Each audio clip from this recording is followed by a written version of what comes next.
की जी घटना झाली नाही, जे दादांना झालं नाही आपल्या सर्वांना वाटतं, तसं नसून ही घटना झाली आहे आणि आज दादा आपल्यामध्ये नसले तरी सुद्धा विचाराने ते आपल्या सर्वांबरोबर आहेत।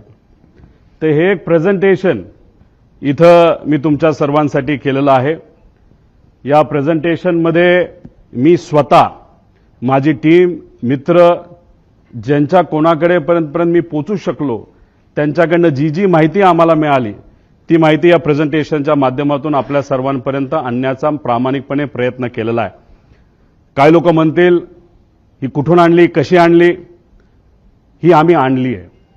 अजितदादांच्या प्रेमापोटी ही माहिती आम्ही गोळा केलेली आहे।